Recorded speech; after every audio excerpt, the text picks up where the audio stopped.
Hello and welcome to another episode of Reboot. I'm Faisal Qureshi and I'm with my dear friend Dennis Tyrell. How you doing, Dennis? I'm doing very well, Faisal. Thank you so much for asking. You ready to go? Okay, ready to go, man. Outstanding. This is a topic where I'm looking for help from you, because over the years, what happens is, since I'm a few years older than you, anyways, over the years you accumulate a lot of people. You make friends. You meet people at work. And someone like me who's very digitized, I'm very digital enabled. I keep track of everyone. I keep phone numbers. I stay in touch with people. I send happy birthdays. I really stay connected. But over time, you accumulate a lot of friends, and yes, friends are a great asset. But at times, these friends can also become a liability. So I'm hoping you'd be able to identify and help those people for me and for everyone else. Wow, that's a really great boy. That's a great opener. Yeah, decluttering relationships is such a important. It's such an important topic, and I think that it's really important to kind of look at our relationships in categories. So for me, I have people that are acquaintances, I have people that are in my close circle, and then of course I have professional relationships as well. So for me, it's just easier to put everybody into those three categories. Professional, uh, inner circle, and then of course kind of just acquaintances and stuff. But yeah, I think decluttering ends up becoming really important because and I think it's really cool. I'm just going to say I think it's really neat that you actually do take and send cards and you keep in touch and so forth. So that's yeah, I'm actually really looking forward to getting into this today. Okay, I think the most dangerous of those groups is the inner circle, because they're the ones who get into your life. I mean, business Yeah. relationships, sure, they can't really get into your business, and also it's easier to let go of a client or a business associate if things don't really work out. Also, acquaintances, anyways, if you don't have a good click, they tend to drift apart. I mean, Yeah. you get in touch twice, you meet for a drink or two, and then if things don't really click, you sort of just automatically taper off. But it's the Yeah. inner circle, our immediate friends, family, partners, business partners, people you work with on a daily basis. When you create sort of a personal relationship, that's when the trouble really starts. Yeah. No, I agree because in that inner circle, these are the people, these are the folks that actually occupy space inside of our head, right? I mean, these are the people that we think about quite often. These are the people that, I mean, the truth is we bring them into our lives for a certain reason. And I think what's important, especially when we talk about decluttering, is just simply that, relationships are contextual. For a long time, I had a very difficult time kind of separating this in that, oh, you're a friend for life. It goes back to what's been talked about on previous broadcasts is just that nothing is permanent. So, Yeah. so nothing is permanent, and that refers to our relationships as well. And that's just simply that it's not saying that somebody. I mean, it could be that we need to declutter because someone's being a jerk, but it could also just be that that the relationship. It's just that it's no longer bringing mutual value to both parties. And so I've recently had to go through this myself, and it's really, for me, it really just comes down to, um, sorry, I'm getting a message here. Sorry It's about all that. I right. got a little distracted. So it No really worries, just man. comes down to sometimes we have to take and create the separation and create boundaries.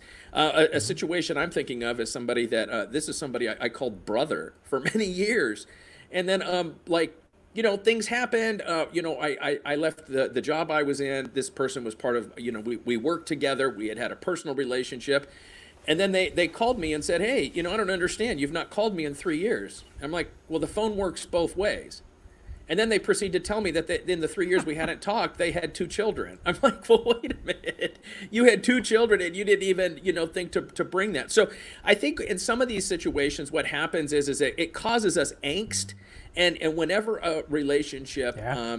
causes us stress or angst or any type of negative emotion, I think it's just time to reassess and not necessarily to cut somebody out of our life. I used to do that. I have now adopted a cracked door policy as opposed to a closed door, which just understanding that we all take and grow and develop at different times each person's context could be a little Absolutely. bit different.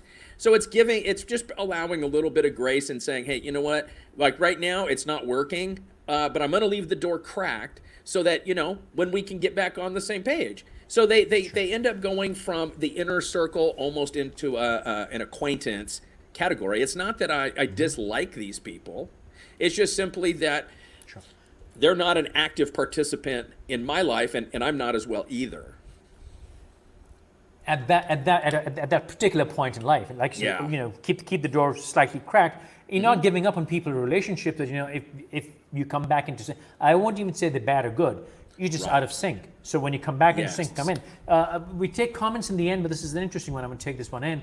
There's certain people in life that give off bad energy, so you have to give them up for your I think she meant life. Yes, this is bad energy, bad karma, bad everything. They're just screwing up your space. Anyways, so let's jump in, Dennis. Completely The agree. first kind of the first group of people is definitely the know-it-alls. I mean, the conversations with them are completely useless. They already know everything. So how do you talk to Right. somebody who knows everything? They can give you direction, they can instruct you, they can teach you, they can talk at you, but you can't have a conversation with them. You can't talk to them. Yeah. Yeah, honestly, as far as talking to a know-it-all, there is no way to talk to them. There is no way to talk to them, and even as a communication expert, like these are very difficult relationships for me to navigate. Because one is I have a tendency to go into coaching mode, which a lot of people don't really want. But as far as dealing with a know-it-all, I think what it is being able to take that third-person perspective and just saying, what is going on here? Understand that the know-it-all, that's really about the other person and has nothing to do with us. Where I see that it becomes very, it becomes unmotivating. It becomes very disempowering when I feel the need to compete. And so to compete with the know-it-all, like, oh, well, you know this. It's one of the reasons people ask me, like, why don't you put your level of education, all of the levels of education? And it really just comes down to, because I know how big my thing is. I mean, I know who I am. And you just look around and there's so much measuring of parts that we get caught up in that, and that becomes very unhealthy. I'll just speak for myself. That becomes very unhealthy for me.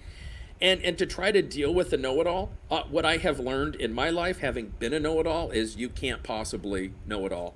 And it just simply becomes disingenuous, it becomes inauthentic, and that's not really somebody that I like to be around. So I don't typically address that. If they come to me later, then I just will be like, hey, I don't even necessarily address it. I simply just kind of redirect the conversation. But these types of people, I'm just going to say the know-it-all, these are the type of people that end up having a problem or a complaint with every solution you offer in regards to the relationship. So they're just not even really people that you can approach while they're in that state. Okay. I was going to go there and thank you. You mentioned it because you've been a know-it-all. And you know what? Frankly, I think we all are know-it-alls. Deep down, at some level, we are know-it-alls. So I want to stay on this for just one more moment, because while we're complaining about know-it-alls, I think we are know-it-alls. So we're sitting here and giving this lecture, we know it all. And I want to throw in a couple of things here. Rafi said, why 5 people? I can give you 50 kinds of people. And this is where the know-it-allness becomes comfortable. We're not saying we know all 50. We're saying we're just proposing you 5 of the 50. So yes, we know it all, but we're still open to communication. We're still open to conversation. We're still open to discussion. And that's what makes the know-it-all less painful. We all know it alls, but the painful know-it-all is who just knows it all. That is it. There is no other opening. Know it all. Khalas. Ended. That's it. That's what the problem is. But deep down, of course, at a certain level, we all are know-it-alls, which is fine.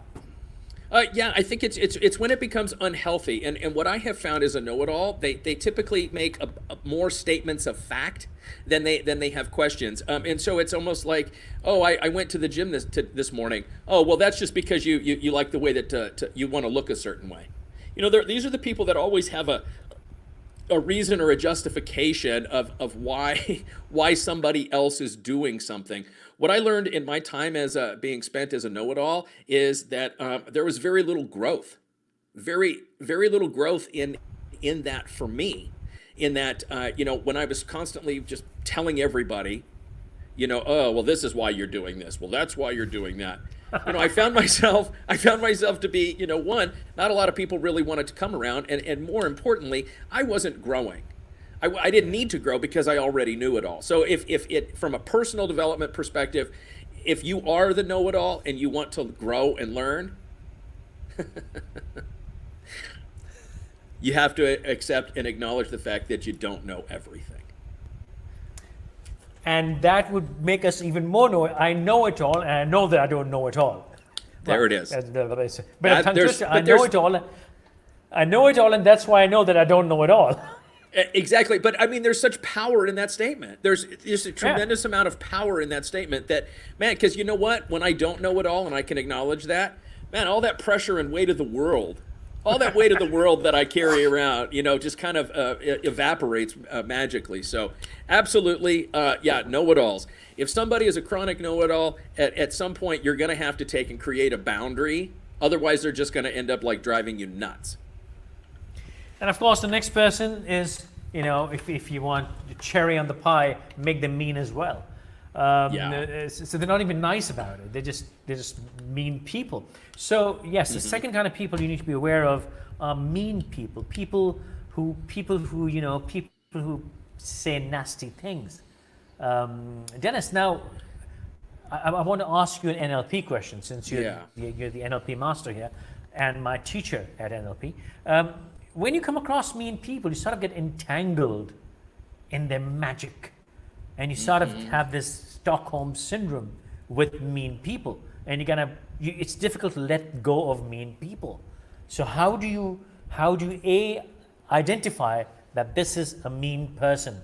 Because a lot of meanness comes sugar-coated in, I'm really trying to just help you. I'm just trying to be nice to you. I'm just telling you as it is so you can better yourself. So a lot of meanness is enveloped in chocolate and coffee. So A, how do you identify that meanness? And B, how do you get rid of this guy? Well, I think, FQ, to answer your question of how do we take and identify a mean person? Really, a mean person is somebody that takes, and these are the people that make jokes, they make light, they make humor, what they believe to be humorous comments. So the first thing that comes to my mind is, somebody that's like,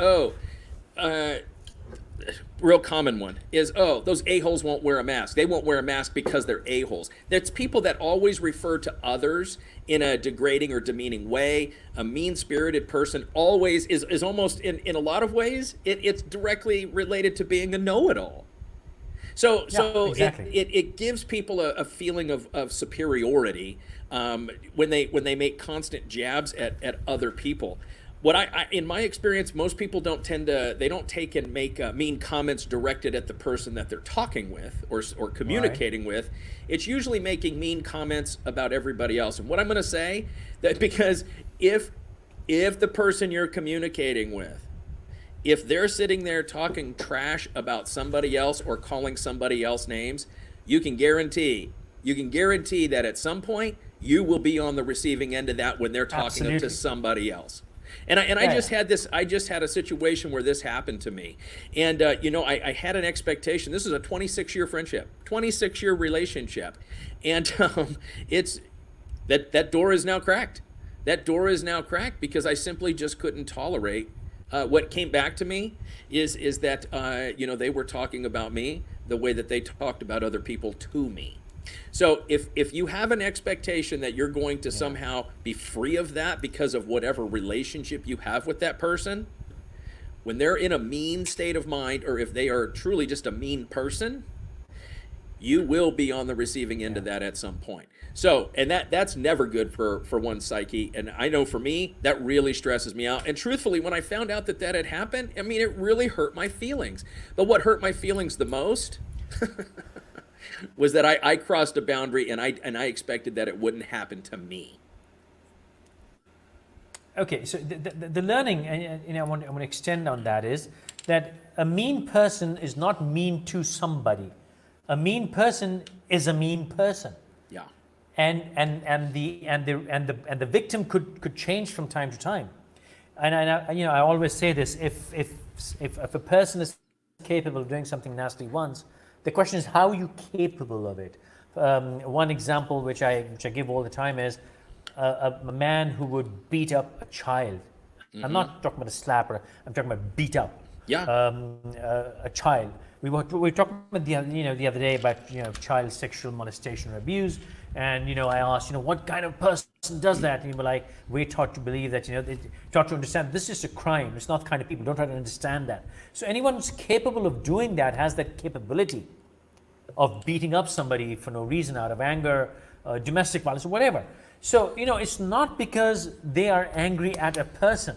It's because they Yes. have the built-in capability to be mean, and sooner or later, when they run out of people to be mean to, they will be mean to you.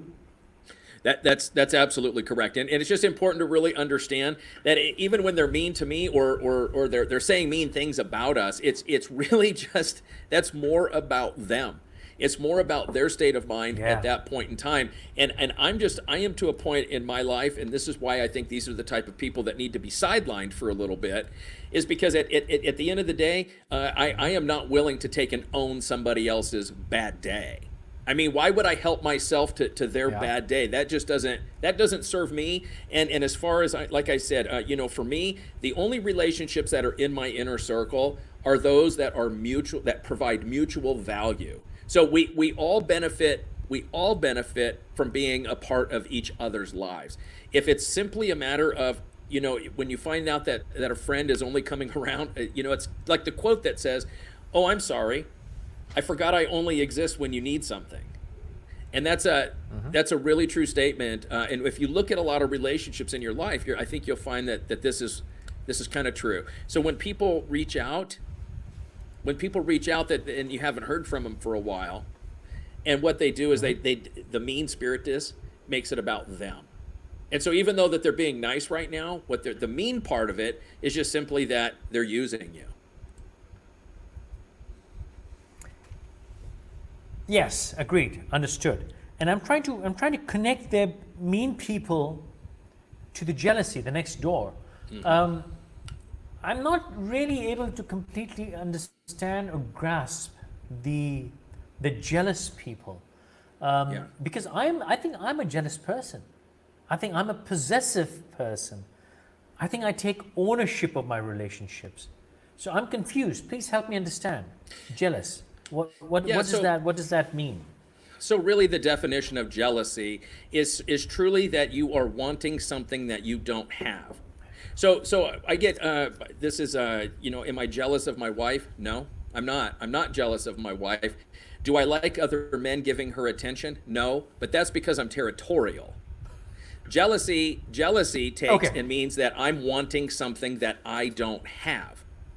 So the jealous friend in this particular context, what it typically is that they're wanting something that you have. Really what it is that they're wanting what they perceive to be a level of success. They're wanting to do the things that you're doing, or so they say. They're just unwilling to do them. So really the jealousy comes from the result, but they're ultimately not willing to do the work. So they take it out on us that are actually doing the work. It's interesting that the jealousy part has come up simply because since starting the broadcast, we've been going up this for about a month now, and then Back to the Basics is it's coming into its 7th episode tonight, and I've had people say to me, "Oh, now you're better than me." No, I'm not better than anybody. If you'd actually watched the show, you'd realize that it's not about being better. It's about everybody coming together to improve. So again, the jealousy comes from a misperception on the other person's part. Go ahead. No, put that in context for me. Yeah. I'm sorry, I didn't get. And what kind of people are these, if I may ask, if it's not personal? And what sort of a comment that you better? Are they saying that because you're achieving more, or they're being sarcastic? Well, no, I'm going to say the jealousy part. So somebody said to me, I was talking to somebody that's been in my life for a long time, And I said, hey, what do you think about this? Is a very accomplished individual. In fact, for a long time they served as a judge here in my state. So Okay. the question was, and we've been working on collaborative projects. Well, I started. This individual says, well, it's not like you're monetizing it yet. Let me know when it's monetized. Oh, okay. That's very encouraging. Nobody's just going to come out and hand me money because I do one episode. I mean, that's ludicrous to even think that. It's about building and building. So the jealous people, they're also, I'm just going to say, a lot of times the jealous person is a mean person, and they make mean-spirited comments based on their jealousy. So if you want the same result, then you got to do the same work. So do chalk it on the wall that we need to talk about monetization in businesses. That's a serious topic, because nobody would really understand why we take out this time every evening, every morning, and we do this. There's a science to it, and there is monetization in ways that people just don't understand. So we need to talk about that one of these days. Absolutely. All right, moving on, sir. Unpredictable, my pet freaking peeve with people. That just pisses me off. One day you think a person is a kind of a person, and you can joke with them this way, or talk to them this way, or hang out with them this way, and the next freaking time you see them, they're completely different human being. So I'm not going to call them bipolar, because bipolar is a chemical disease. So that's something out of their control. But these are just people who are moody, shifty, unpredictable. And I have a serious problem with people like these, and I try to avoid really getting too close to them. Well, The two-faced. Yeah, you're completely correct, FQ. It's simply that you're right. Bipolar does require a chemical component. However, what this automatically, the unpredictable, it makes me think of what I call the borderline friendship. So if you look at what borderline personality disorder is, the unpredictability really falls into that. These are the friends that, again, you don't know. Maybe I had a great conversation with them first thing this morning, and then something comes up, and I call them again tomorrow, and they're a completely different person. It goes to the easiest way to describe borderline is I hate you, don't leave me. Like, I hate what you're doing. I hate what you're doing, and I hate you right now, but still be my friend. So it's constantly this push and the pull of, well, am I liked or am I not liked? I'm just going to say, for my own personal experience, one of the I don't like to use the word resolution, but one of the benchmarks that I really put into place, a boundary that I put into place for myself at the beginning of this year, is that I will no longer chase people down. I will no longer chase people down. Oh, yeah. Because I what I found with myself is I was like, hey, like, I don't understand, why aren't we friends anymore? Well, it's not necessarily that we're not friends. It's just simply that people's contexts change.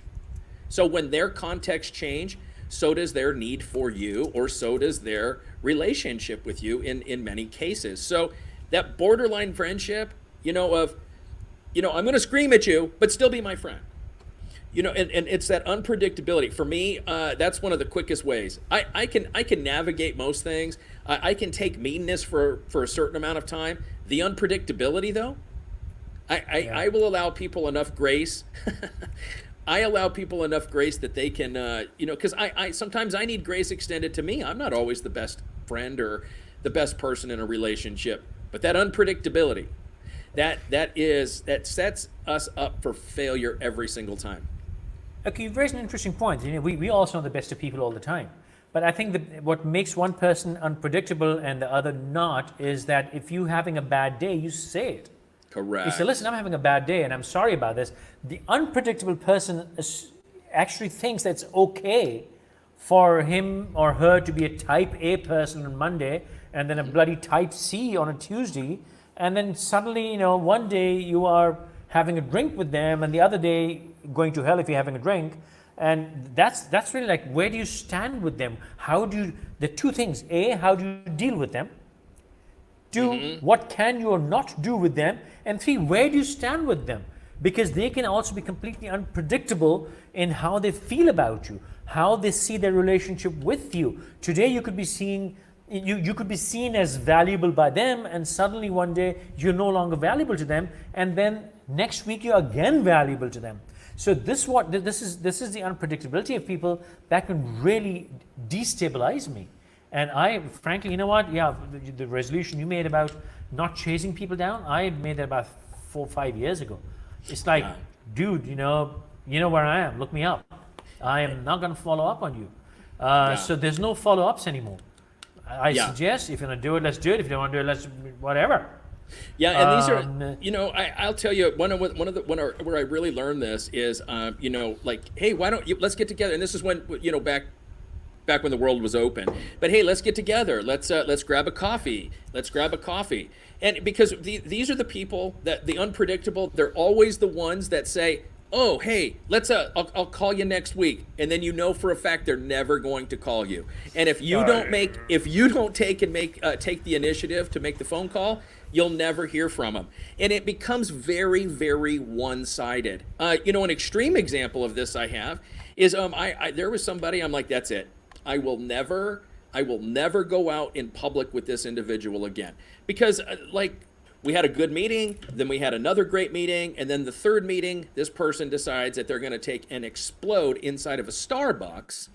They're going to explode inside of a Starbucks and start like really mother effing the president. Now, I don't care what people's personal beliefs are. I'm just a time and a place and a context kind of a person. You want to express your personal opinions to me, no big deal. In a public setting, I mean, this is also somebody that so I'm like, okay, we're going to chill out on this for a little bit. Took a break, went back, had another good meeting, went back, had another good meeting.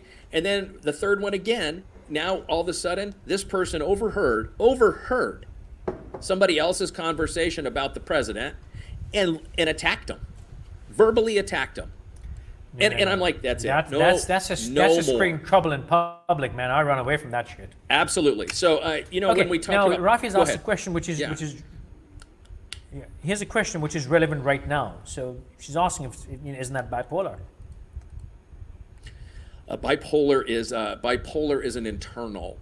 That's an internal. It's an internal thing. Illness. It's a set of signs and symptoms, and it's usually associated with a chemical imbalance. A lot of times, borderline relationships. I mean, there could be a chemical imbalance in there. However, it's usually just it's really that somebody is just completely associated, and they don't want to change from being an asshole. Yeah. All right, now it brings us to the last person, unpredictability, and then after insecurity. I mean, people who are just insecure and they're just nasty people. I think insecure is the culmination of all the things we've talked about. Know-it-all is also coming from an inferiority complex. Mm-hmm. Meanness is also coming from an inferiority complex. Jealousy is also coming from an inferiority complex. Unpredictability, I think, is also coming from an inferiority complex, and this whole thing packages an insecure person. Yeah, I completely agree. And you know, as far as an insecure person, an insecure friend is one of the ones that I refer to as an emotional vampire. These are the ones that will take and just drain your emotional resources. They're always needing something from you. They're always coming around when they need advice. However, they're always coming around when they need advice, but they typically don't take the advice that you give them. And then they can blame you. They can then blame you for the result that they didn't get, and so forth. So insecurity, they end up becoming the insecure person or friend ends up becoming so emotionally exhausting on the friend that's kind of got their stuff together at that point in time. So these are people that again, I'm not suggesting, I don't know that cutting people out, and I do think there's a time and place to cut people out of our life. I do think that there are scenarios with that. However, again, it's really just kind of backing off, because I don't like that. I don't feel good when I draw a line in the sand like that. So what feels better for me is like, hey, I'm just not going to call again. We're going to let this kind of fizzle out. If they, and truthfully, so this couple of these examples that I'm talking about, because the insecurity, when I won't take and address them or deal with them, it really strikes their insecurities because I've always been there for them. Now the cure for that, FQ? Yeah. I ask them, would you like me to send you a link to my calendar so you can book an appointment? So if you're going to be an emotional vampire with me, then you're going to pay me for it. Friends, no. Absolutely, absolutely. For me, insecure people are really dangerous because these are people who can embarrass you publicly. These are people who can embarrass you with other people. These are people who can hurt you. These are people who hurt others. They are, because in order to feel their own superiority, to feel better about themselves, they do all the other things, the know-it-all, the meanness, the jealousness, the jealousy, the unpredictability. But more than anything else, they can really harm other people. Yes, insecure people do hurt themselves, but before they hurt themselves, they hurt other people. They hurt other people more often than they hurt themselves. So, that's one of the, insecure, as I said earlier, is really just the encapsulation of all the other things we've talked about. But yes, insecurity in itself is a very, very dangerous trait. And whenever possible, these people should be kept at an arm's length. And given the things are right now, social distancing, maybe even 2 arms length. You have to be very, very careful with such people who can really come and destroy you. I think that sums it up. Yeah. No, yeah, absolutely. So as far as the people to really think about and to consider eliminating from your life, what you're talking about is not necessarily eliminating the person, you're eliminating that behavior. Unfortunately, the behavior is tied and associated with a person. So that it does kind of go hand in hand. It's just simply that I'm not eliminating you from my life. I'm just simply saying, until you eliminate that behavior from your life, then there's not really much for us to talk about. And again, that's just what makes it a little bit more palatable for me, because I've cut people out of my life, and then something happens. It's like, oh, that's the person I think of, and now I've taken a stand, and I can't. There's no real way to re-engage, because such a stand has been taken. So again, there are certain people that need to just be eliminated, 100% eliminated, because they're so toxic and dangerous to our own mental health, to our the outcomes, and ultimately, man, they destroy. I'll just speak for me. I'm tired of having people in my life that ultimately destroy my quality of life. Okay, and at times you can't eliminate people 100%. So Correct. These are people you just can't get rid of, but you also realize that they are dangerous and have some of these capabilities or characteristics. So Yes. what you do is you still keep them in your life, but you pigeonhole them. You basically understand that this person has these 5 bad traits or 2 bad traits. So you see them through a polarizing filter. I'm not sure if any photography buffs would understand a polarizing filter. It's a circular polarizer you turn in front of your glass, and basically it filters out certain frequencies of sunlight, and that's how clouds become clear and unclear. So you see people through a polarizing filter, and you filter out their bad shit. If a person has a mean streak, or take the worst one. If a person is unpredictable, you learn to gauge if they're having a bad day, and you just kind of stay away from them that day. And you also don't associate your happiness and your well-being with them. But since for whatever reason you can't 100% cut them off, so you have to stay with them in one way or the other, but you don't go 100%. You protect yourself, you isolate yourself, you wear your personal protection equipment, and you safeguard yourself against their bad traits. Because maybe at times, because a lot of people have so much good to offer that you don't want to completely let them go. A lot of times there are people who are very valuable to you in other ways, so you have to keep them around for the good part, and on the bad part you just have to sort of filter out or just deal with it on a micromanaged basis. Yeah, I completely agree. The way that the way that we end up managing this, I'll tell you a real simple thing that I did or that I do is if one of the things I do, and I this is kind of the standard for me. If I'm around you and your behavior is causing me to lose respect for you, then I'm going to take and back off, because once I get below a certain threshold with the respect level, you're done. I mean, that's just the way it is. So for me, it's easier. Even like a couple of these examples I've given. These are people that have been in my life a long time. Guess what? I'm still friends or connected with them on social media, but I don't follow them. And the reason is because every time I see what they put out, I end up just losing respect for them and questioning their level of intelligence. And I'm around a lot of very, very overly educated people. So it's just for me. Oh, I don't want. It has nothing to do. It has No. nothing to do with their bloody education. It has to do with their spirit. Well, that's Education, correct. uneducated, cultured, uncultured, social status means diddly do here, man. Well, Bad people are bad ask people. ask them how important that stuff is. So Well, that's what it always comes insecurity, down my to. friend. There you go. Insecurity. Yeah, that insecurity is when All we right, when, let's when we- quickly have a look at some. Let's quickly have a look at some comments, man. Rafi says, Faisal Bhai, there's a difference in having a bad day and constant meanness and security. Absolutely, Yeah. absolutely agreed. Rafi, I and just if gonna- that's somebody, I think you're linking that to. Yeah, go on. Oh, I was just going Go to on, say, Dennis. I think that your statement, it right there says it, is that having a bad day versus constant meanness. So when it's constant or chronic, that's a completely different thing than somebody just having a bad day. You'll know that once you get to know somebody and you have some rapport with them. But that's a great question. Yeah, and I think she's linking that to when I said earlier that you can't cut people off 100% at times. While if you're stuck with the person you can't cut off 100% for whatever reason, and they are perpetually mean, you just learn to sort of filter out everything about them. Yeah. I guess. Yeah. All right.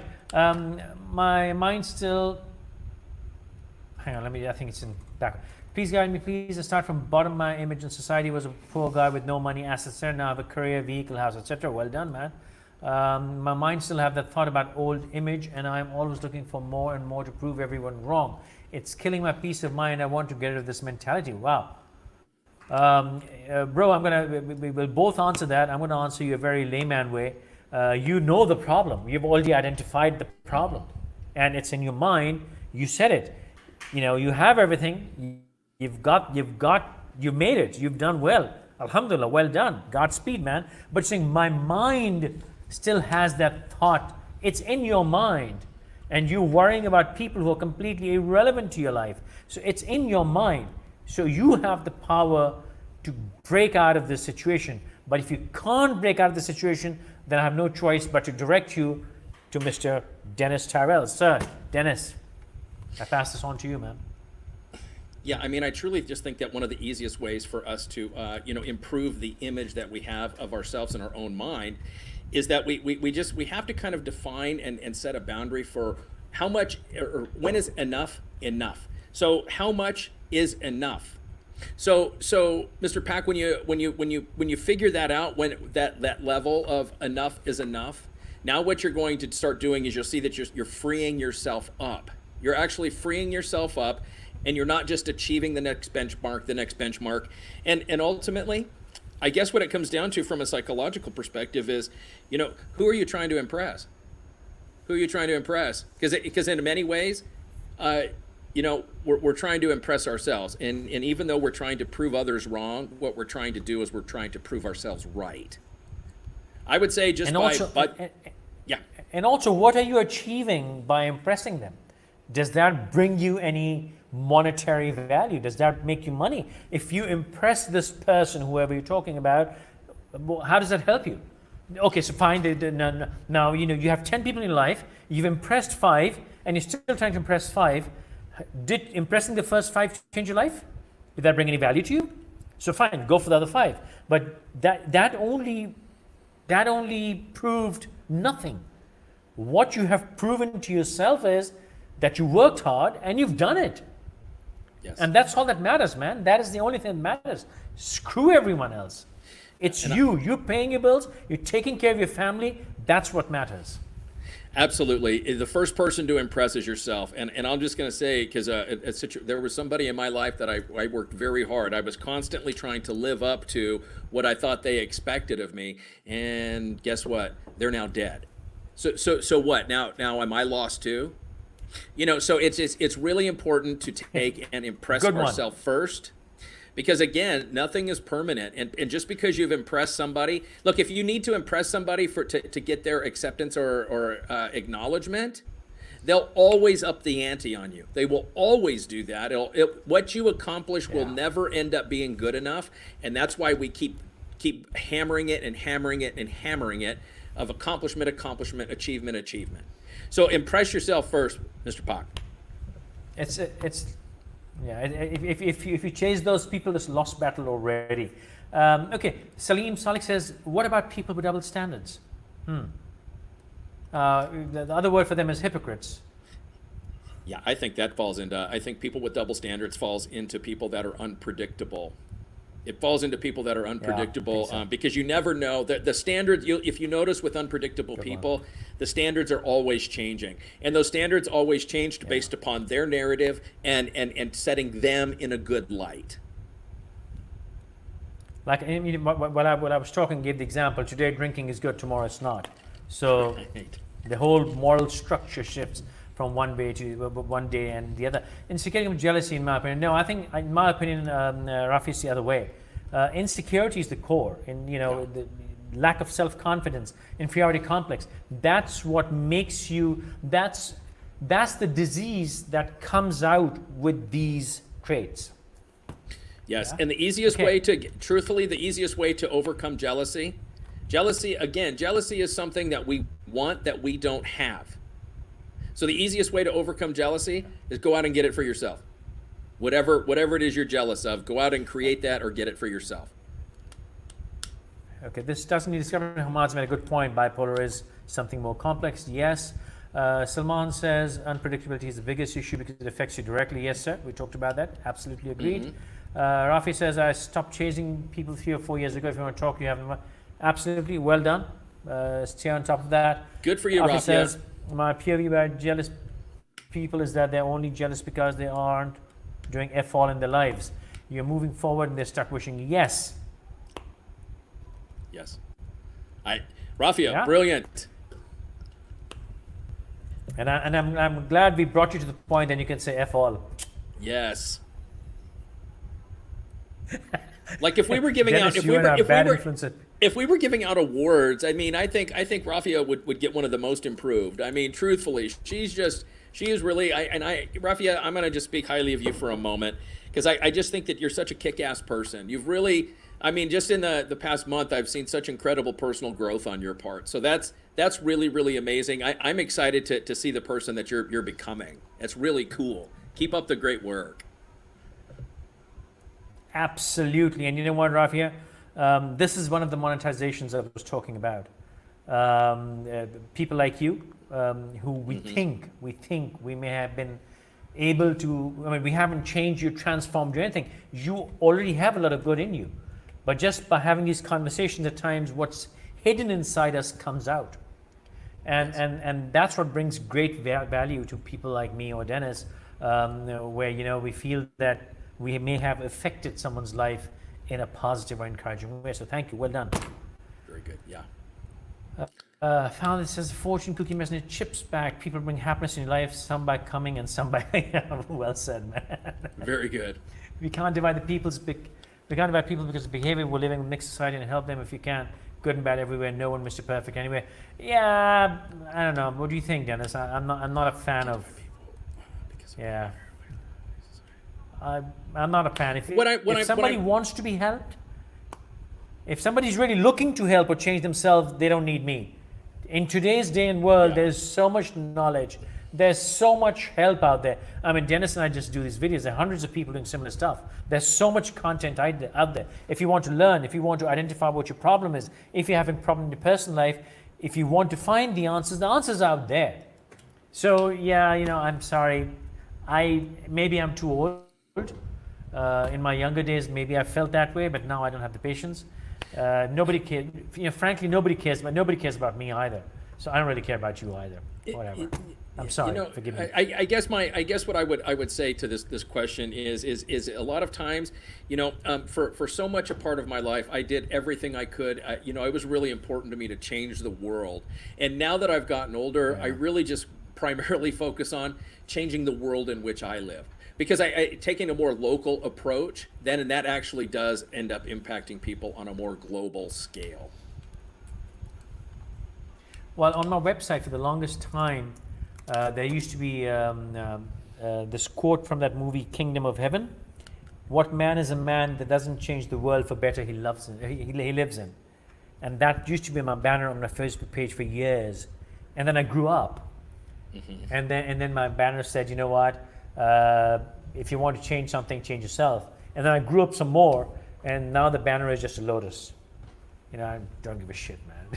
Yeah. Whoever, I am not completely here agree. to change you or anybody. You know, who am I to change the nature of the beast? You know, whatever works. I just want to sail through this life, get done, and move on. Okay, I came across mean people all the time. They act all nice to your face and behind your back. They talk all kinds of bullshit. And Rafi, you've got a mouth. I love it. Yes. And those people are no longer in my life because I don't want people who are two-faced. Hallelujah. Well done, girl. Yeah, I don't even have, that's amazing. Great job. Salman says, thought of not knowing it all makes you fearless. You can easily take risks, consequently helping you do whatever you want. Absolutely, brother. You know what this makes me think of, Salman, it makes me think of the quote that says, live like your prayers have already been answered. Man, as soon as we do that, the world just becomes lighter. You know, we're more carefree. We're more willing to take risks. And to put ourselves in a position, that's a little bit more uncomfortable for us. So I love that thought process. Thank you. Yeah.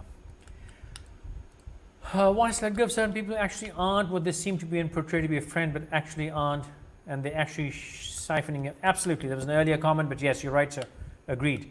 Yeah, these are those emotional vampires. And absolutely.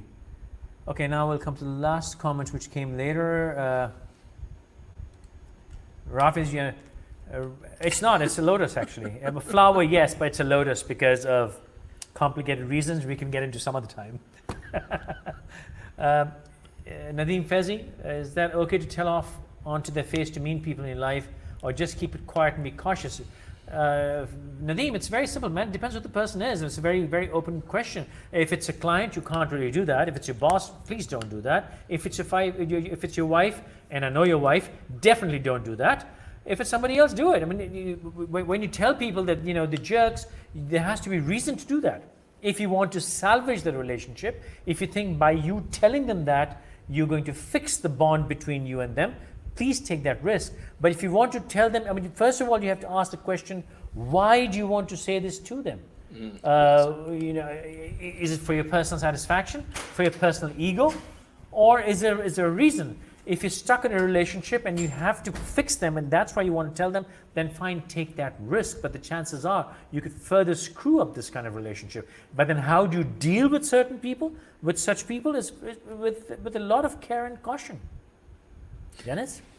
I completely agree. The easiest way to, in my mind, to handle a mean-spirited person, is to first remember and understand, like telling someone off, like, F you. That's very, very short-lived. That burst of anger, we might feel good for a moment, but then it's short-lived, because especially if it's somebody in our life, again, these are people that are in our inner circle. Somebody that's an acquaintance, you know what, if you're going to continue to act like a jackass, you got to go. But if this is somebody that's important in your life, remember that F you mean statement or telling someone off, it's going to be very short-lived. I'm going to suggest, Nadeem, is that simply it's about having a conversation with the person going, listen, I'm just not willing to tolerate behavior. I want you in my life. I'm not willing. I love you. I do not love that behavior. That behavior sets me up to fail. So that's it. And then if they wish to, now you've set your boundary. If they wish to continue it, they have to own that as well. So I think in many cases, especially in relationships, we try to control the outcome based on what we want, instead of giving other people agency and understanding. Listen, when we give people agency and freedom, they have the freedom to screw it up sometimes. And now we have to continuously reevaluate whether or not we're providing value in each other's lives. Okay, Rafi made a comment. I was going to talk about that, then she withdrew it quickly. She said, tell people who are mean to F off or just shut the F up. I was going to say, don't do that, man. But I guess you got the answer and immediately, Rafi, I really love you, girl. I mean, the way you've just corrected yourself, there you go. And, right, and Rafia, I'm going to say comment. that's going to be an extremely important skill. Extremely important skill to go, whoa, I heard the way that sounded. Let me retract that. That is going to set you up for success in business communications, in personal relationships. So outstanding. In life, man. In life. Yeah, in because life in general. As soon as you acknowledge it, whoa, hey, I heard the way that sounded. I want to retract that. People that were primed to go, yeah, well, screw you, Rafia. What you've done is now you've taken that power away from them because you've owned your part in it. You've taken that away from them. If they still want to attack you, now you've seen their true colors. I think we did a whole show about the power of apology, right? We did, yeah. Yeah, so people might want to, those who haven't seen it, go back, scroll up, down somewhere, and please watch that show about the power of apology. Last comment, Salman Ranja, if you're into proving others wrong, you get that energy for accomplishment. It adds up to the will you have for something to achieve. I'm not sure what that means. Dennis, are you clear on that? I think what this means is, listen, Salman, I'm somebody that is really prone. I truly am. I am somebody that is prone.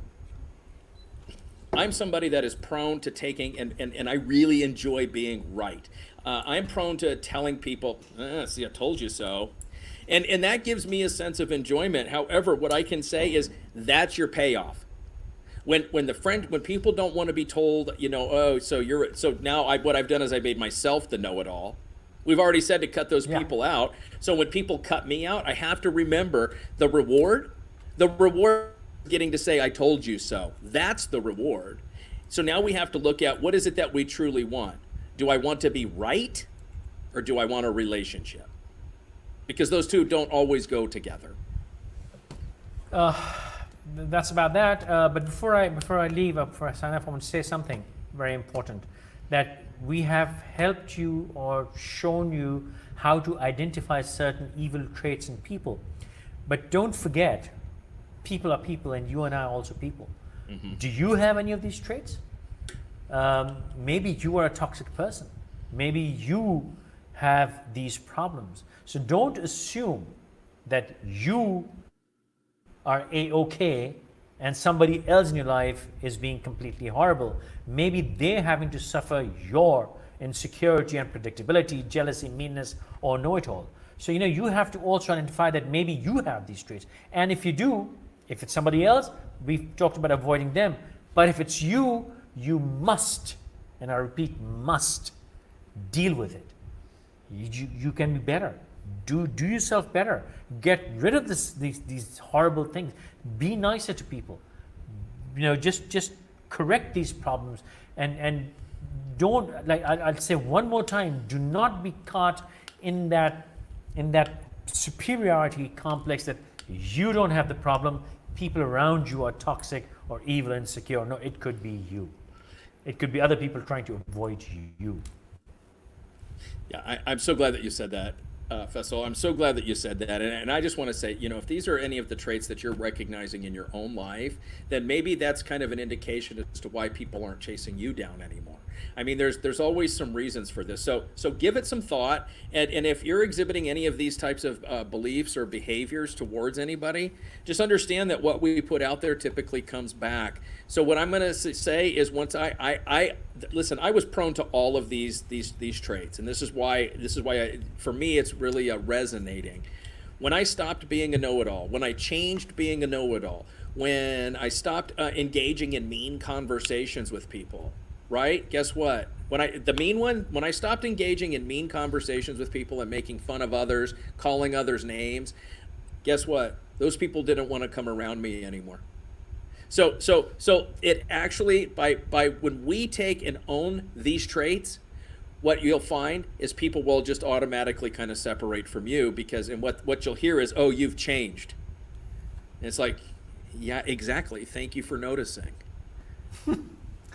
All right, well, before we leave, Rafia, I'm wearing mics and I'm really wired up. Otherwise, I would stand up and give you a standing ovation for this one. Absolutely. Great job, Rafia. Well done, girl. Good luck. Thank you very much. Until tomorrow night. If you haven't yet subscribed to Dennis's page, please do. Dennis, do plug in Back to Basics, man. How's it Yeah, going? back to What's the up with that? back to the basics. Last night we had a great discussion about 5 simple steps to bring balance into one's life.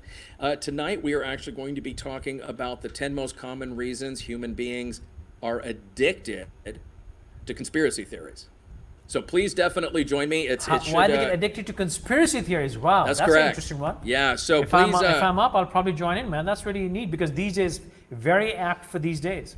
And a lot of people are Absolutely. falling into that trap. It's very, very easy to do so. So yes, that's what we're going to be talking about tonight. So it'll be 6 a.m. Pakistan time, 6 p.m. Mountain Standard Time here in the United States. So definitely, if you haven't gone to my page, Tyrell Coaching, just type in the @ symbol, Tyrell Coaching. It'll come up with my page. You'll see a guy standing there in a nice blazer and a big, beautiful beard. That is me. And please, just like I've been telling, there is some rebranding going on. So please definitely click into that. And then you'll be able to stay caught up with all of the really cool changes and content that's going to be coming your way. All right, guys. Good night or good morning, depending where you are. Until tomorrow. Until tomorrow. Take care. Peace.